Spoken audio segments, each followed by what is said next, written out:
está entre os mais respeitados, admirados músicos brasileiros. A sua carreira já soma alguns anos e muitos prêmios na sua bagagem. Ele é compositor ao lado de outros grandes nomes da música popular brasileira. Entre seus clássicos está A Resposta ao Tempo, entre tantos outros que já foram incluídos em novelas, minisséries, enfim, uma longa estrada. Ele acaba de receber o prêmio Ernesto Nazaré, em primeiro lugar, por sua música Especial Saudade. Eu vou conversar com muita alegria e satisfação com Cristóvão Bastos. Cristóvão, muito obrigado pela sua presença no programa, é uma alegria te receber. Sou sua fã, adoro o seu trabalho e é muito bom conversar com você sobre a sua história e sobre esse prêmio que você acabou de ganhar. Como eu disse aqui no início, você começou a sua história pelo acordeon, depois você vai para o piano e Sim. segue mundo afora tocando piano, encantando aí o mundo todo com as suas composições. Sim. O que te levou para o caminho da música e o que te levou para o piano? Você sabe que eu acho que eu já escutei isso de algumas pessoas, é a impressão que a música te escolhe, né? Porque é uma coisa completamente natural para mim. Eu nunca tinha pensado em ser músico, eu só queria tocar quando eu tinha 7 anos de idade, foi quando eu comecei a estudar acordeon. E eu queria tocar, e quando acabei o meu curso, acabei com 13 anos, eu fui para o primeiro conjunto de baile. E eu não fui pensando que eu ia ser um músico, eu fui porque aquilo era uma coisa que eu gostava demais. E nessa coisa que eu gostava demais, estou até hoje. E como é que você foi apresentado ao acordeon? Alguém tocava na sua família? Como é que isso aconteceu? Eu vi um grupo de músicos em algum lugar, em Marechal Hermes, no bairro que eu morava. E falei com meu pai que queria aprender aquele instrumento. Eu não sei de onde que eu tirei isso, né? Porque eu vi e fiquei assim super ligado. E logo em seguida eu já estava matriculado numa academia de música, academia de acordeon mesmo, né? Escola de acordeon. E fiz o curso inteiro. O curso inteiro era 4 anos para curso profissional, mais 2 anos para o curso isso aí a gente, como é que é? Acrescentava ao curso a possibilidade de ser um professor. Então eu fiz o curso completo, que era pequeno. Então às vezes as pessoas se assustam, é por formado, professor de acordeão com 13 anos, é porque o curso era de 6 anos. Então eu comecei com 7, com 13 tinha completado tudo. E o piano, como é que apareceu? O piano, eu conheci o piano da escola de música, da própria academia. Mas eu não tinha um piano, né? Então, às vezes, eu ia lá no piano, botava a mão, tentava achar alguma coisa. Claro que eu tinha afinidade por causa do teclado, não por causa do sistema de tocar, mas o teclado, as notas eram as mesmas. Mas eu nunca pude estudar aquilo. E eu estava tocando acordeon numa boate, e eu tinha 17 anos. Não poderia estar tocando na boate, né? Sempre acho essa história muito mágica. Eu não podia estar tocando na boate, e o pianista da boate teve de sair, e o dono da boate perguntou se eu tocava piano. Eu, com 17 anos, eu disse, eu toco. E no dia seguinte, foi assim que eu comecei a tocar piano. Claro, de uma maneira não tão satisfatória, né? Mas com muita vontade de acertar, claro. E aí fiquei direto. Aí o fato de ser musical e aquela constância de noites, várias noites tocando, também aí já comecei a procurar alguma coisa por fora, né? Aí, mas você chegou a aprender piano? Você aprendeu piano especificamente ou você começou a tocar pelo que você já sabia do acordeon? Comecei a tocar na intuição. Claro que eu conhecia todas as notas do piano, né? Isso aí eu conhecia. Mas eu comecei a tocar sem técnica. Depois é que eu fui entender coisas técnicas do piano. A mão esquerda era muito boba, né? Que a mão esquerda do acordeão é completamente diferente, trabalha com botões, né? É outra técnica, não usa o polegar, e no piano você usa o polegar.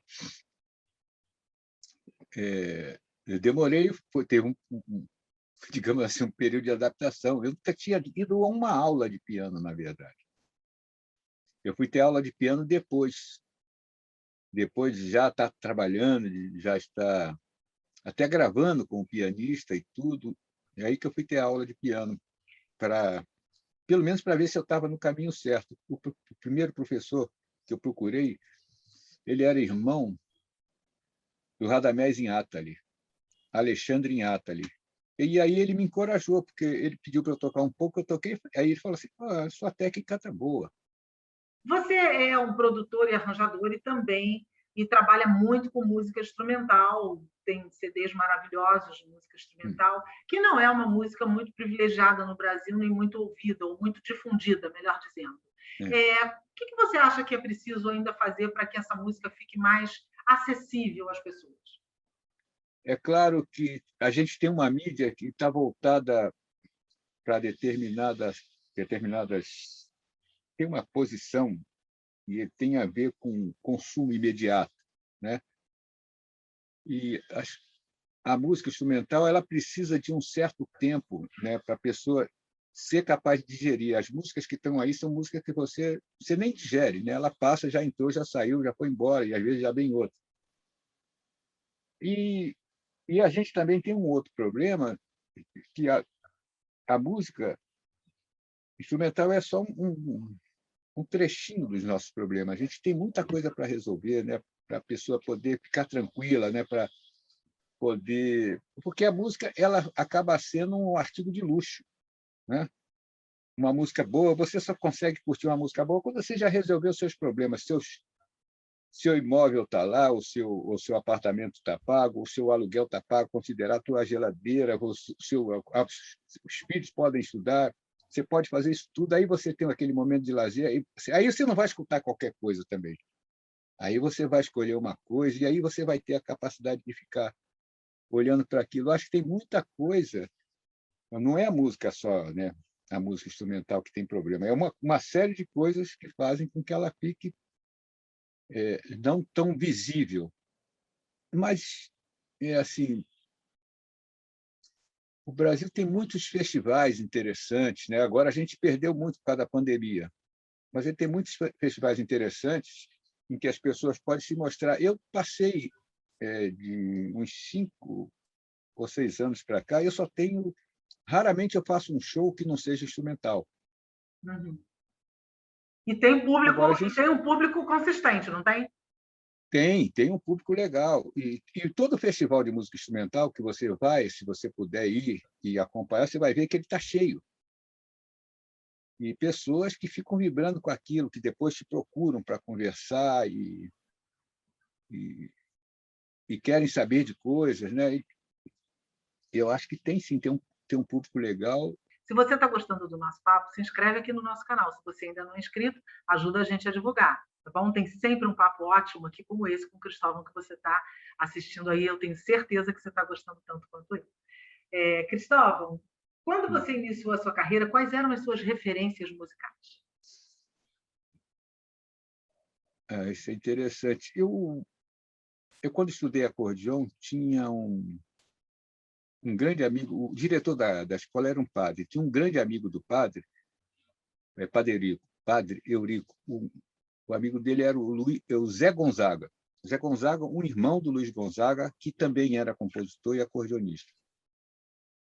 Eu acho que foi a primeira referência, porque eu vi o Zé Gonzaga tocar e aprendi muita coisa assim, só da convivência com ele. E ele é um cara também que gostava muito de mim, e eu era muito pequenininho, né?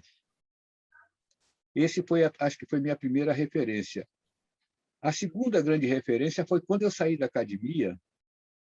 No primeiro conjunto que eu fui trabalhar, tinha um músico, Antônio, que o apelido era Pitanga. Até não tem nada, porque a gente tem um ator que é Antônio Pitanga, né? Mas ele também era Antônio Pitanga, mas era um nordestino que tocava um violão bonito pra caramba, e eu fiquei alucinado com aquele violão, com a técnica dele de harmonizar, de fraseado, e achei que nunca ia tocar igual a ele. Aí, isso aí gera uma outra história, porque a partir disso eu comecei a estudar violão. Para entender tudo que ele fazia, eu fui fazendo o próprio instrumento que ele fazia também. Comecei a estudar violão em casa e adquiri um conhecimento muito bom do violão. Alguma dessas músicas, as minhas músicas que fizeram sucesso, talvez as duas que fizeram mais sucesso, que foi Resposta ao Tempo e Todo Sentimento, eu fiz no violão. Então, é um instrumento que fica comigo, eu tenho sempre um violão por perto. Mas aí eu não tinha referência de pianista, por exemplo, não tinha isso. Eu estava trabalhando, fazendo baile com acordeon e ficava comprando, talvez por causa desse começo, ficava comprando discos de guitarristas. Mas de guitarristas de jazz, né? Sim. Ficava comprando esses discos de guitarrista. E, paralelamente, eu sempre curti muito choro. Então, eu ficava escutando os discos de choro e, eventualmente, participando de alguma coisa. Eu participei de alguns momentos muito, eu considero importantes da música brasileira com choro, né?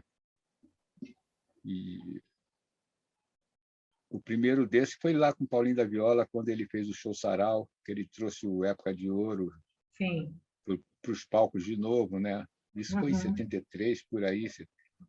Eu participei disso. Em termos de composição, o que precisa ter prioritariamente o teu parceiro musical para que a coisa aconteça? Eu acho que é uma coisa relativamente simples, né? Afinidade, né? E a afinidade não é uma coisa matemática, né? Afinidade é uma coisa de simpatia, né? Por exemplo, quando eu conheci Paulinho da Viola, a primeira coisa que eu fui tocar com ele deu certo, completamente certo. Foi numa boate que eu tocava e ele foi se apresentar na boate, e aí, a partir daí, eu comecei a trabalhar muito com o Paulinho. E, assim, muita afinidade mesmo. A gente fez... Tem várias histórias sobre isso. A gente fez 4 choros. A gente tem quase 50 anos de amizade. Fizemos 4 choros, né? Então, praticamente um por década, né? Paulinho também é outro mestre, né? Mas você tem Chico Buarque, Paulo César Pinheiro, Aldir Blanc, muita gente de peso e de estilos muito diferentes. Isso faz diferença na hora de compor? Não, a música ela vem como ela... Parece uma coisa, uma frase de efeito, mas a música vem como ela vem mesmo, né? Como ela chega, eu deixo ela se instalar. E, às vezes, a gente precisa só de uma oportunidade, né? Quando eu fiz Todo Sentimento, quando eu fiz a melodia, eu mostrei para a Miúcha. A Miúcha se encantou demais com essa melodia e avisou para o Chico que eu tinha uma melodia muito boa, ela, segundo as palavras dela. Aí o Chico pediu para eu gravar essa melodia, gravei para ele, virou essa música, Todo Sentimento, né? Não foi assim... Das 2 canções que eu fiz com o Chico, a Miúcha foi a madrinha. Tanto é que ela ligava para mim e falava: como está, meu afilhado? Tudo bem? Me abençoava. Deus te abençoe, meu afilhado, né? Ela brincava muito com isso. Quando eu apresentei Tua Cantiga para ela, antes, claro que não tinha esse nome, mas apresentei para ela também ficou alucinada com a música e, de novo, falou com o Chico. O Chico estava até em Paris. Teve uma resposta engraçada do Chico, que ele disse que a música grudou nele e não queria largar. Então, ele tinha de fazer uma letra de qualquer maneira, né? E agora você vê a história dessa música. Ela já tinha comigo quase 15 anos que eu tinha feito. E eu não tinha mostrado para ninguém. Um dia mostrei para a Miúcha, ela ficou louca, chamou o Chico, ele fez a letra, a música teve um sucesso muito legal.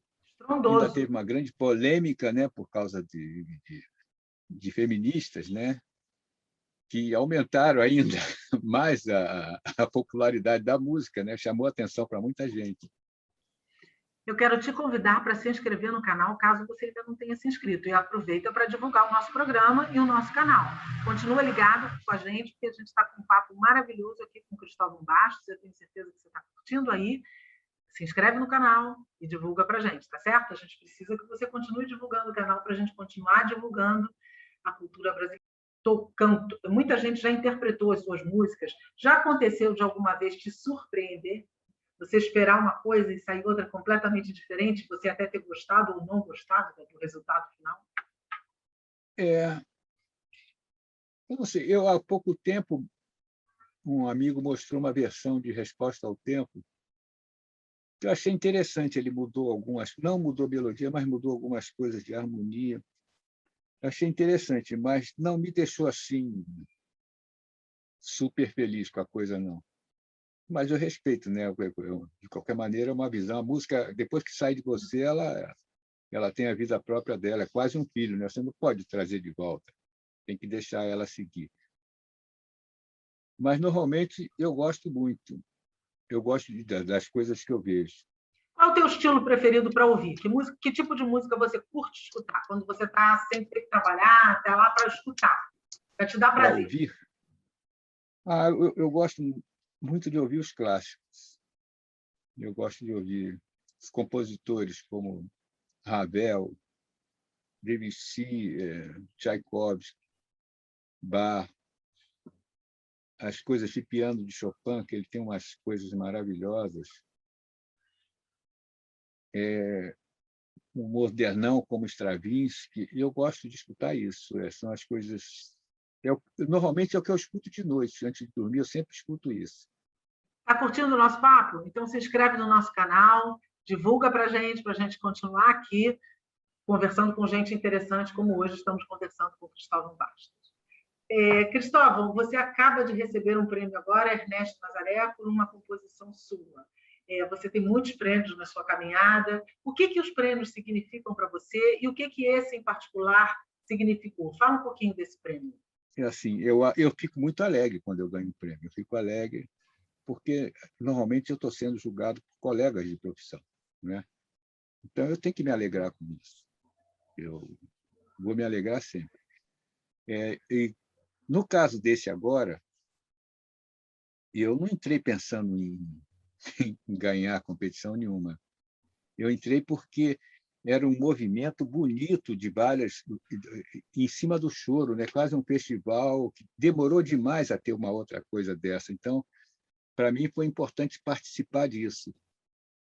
E, de novo, eu participei com uma música que estava lá guardada há um tempão. Era inédita completamente. Ela é do mesmo tempo da música que eu fiz com o Chico, né? A Tua Cantiga. Ela é do mesmo tempo, ela foi feita na mesma época, então ela já tinha uns 15 anos de idade, já estava dançando a primeira valsa, ela. Isso nem se dança mais. Então, o que é esse festival? Ele é uma grande vitrine para os compositores colocarem a sua obra, né, e dar uma sacudida, né? Se todo mundo tem ali, é uma confraternização, são as possibilidades de ver sua música sendo tocada, sendo olhada. O site do Rio Choro Festival, ele teve quase 120 mil visualizações nesse período. É um número fantástico, né? E a gente pode ouvir essa música sua? Ela está disponível para a gente ouvir? Ela está no Rio Choro Festival, ela está lá. E ela está lá com as outras 12, quer dizer, as outras 11, né? Porque foram 12. Agora a gente vai para o nosso momento literário, é o momento em que eu vou apresentar um livro e você vai me dizer um livro que você esteja lendo ou que seja o seu livro de preferência. Eu vou indicar hoje um livro que é um classicão, que se chama São Bernardo, que é do Graciliano Ramos. Esse aqui. Graciliano Eu adoro Ramos, Graciliano, então leio bastante coisa dele, e aí quis indicar para vocês hoje um clássico de Graciliano Ramos. Eu recomendo a leitura. Que livro você nos indica, Cristóvão? Olha, eu indico todos os do Guimarães Rosa. Isso, eu estou com um livro aqui, eu não estou com ele agora, mas eu sempre pego nele para dar uma olhada. Sagarana. Sim. Eu não sei, eu gosto muito desse cara. E gosto muito também de ver. Eu gosto. eu não sei, parece uma pessoa tem um pé no sensorial, né, o tempo todo, né? Eu queria saber uma boa lembrança. Pô, tenho muitas boas lembranças, né? Essa lembrança recente, né, de ganhar o festival é muito boa. Mas tem uma lembrança assim fantástica que foi, eu estava com a Nana na casa dela conversando e foi a estreia de uma telenovela, não, uma minissérie, né? Uma minissérie Hilda Furacão, em que a abertura foi Resposta ao Tempo. Isso foi uma alegria, tanto para ela como para mim. Ela tinha acabado de gravar, e eu fiz a música, fiz o arranjo. Isso foi uma grande alegria, uma bela lembrança.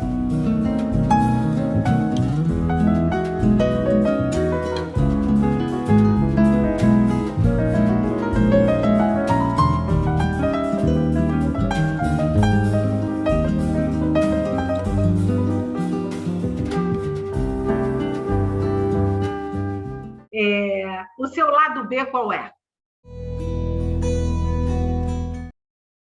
Meu lado B? O meu lado B ele é muito bom, é o que sai para caminhar. Eu saio para fazer caminhadas, a caminho 4, 5, 6 quilômetros. É o meu lado B, mas o meu lado B ele reforça o lado A. És um bom caminhante, hein?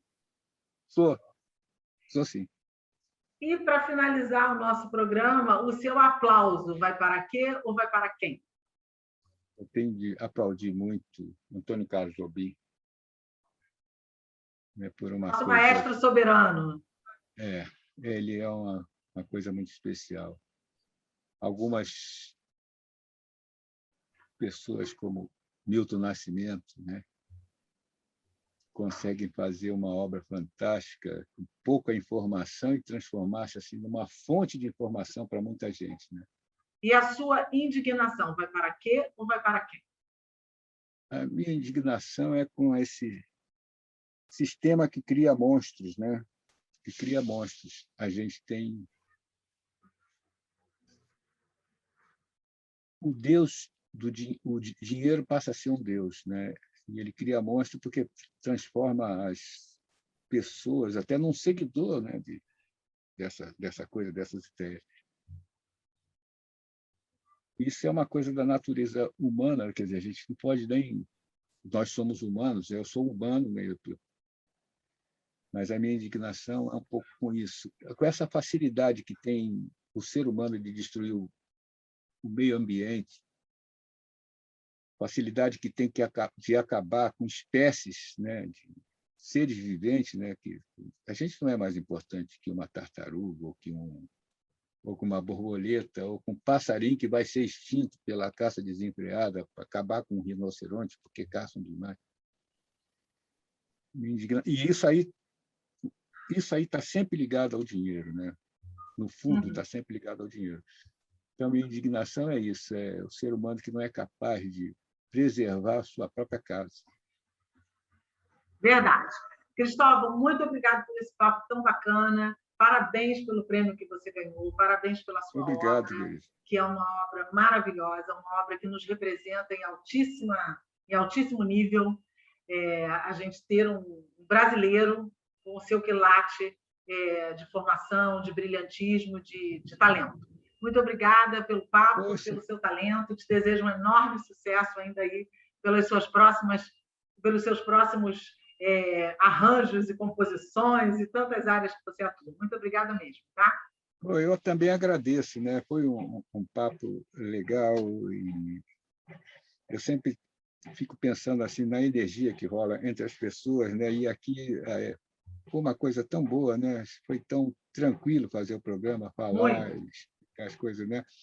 Eu agradeço muito por você ter me chamado. Imagina, eu que fico honrada e muito satisfeita com a sua presença, te desejando mais uma vez muito sucesso. A você que está com a gente até aqui, muito obrigada por ter ficado conosco. Acesse o nosso canal, divulga, a gente tem sempre um papo muito interessante passando por aqui. Aproveito para agradecer à Fundação Seis Gran Rio pelo apoio que nos dá para a gente manter esse programa aqui acontecendo no nosso canal, certo? E antes da gente se despedir mesmo, fique em casa, se cuide, e eu vou deixar aqui uma reflexãozinha para você. De todas as coisas que se deve guardar, guarda o seu coração, porque deles procedem as fontes da vida. Tá certo? Até o próximo programa.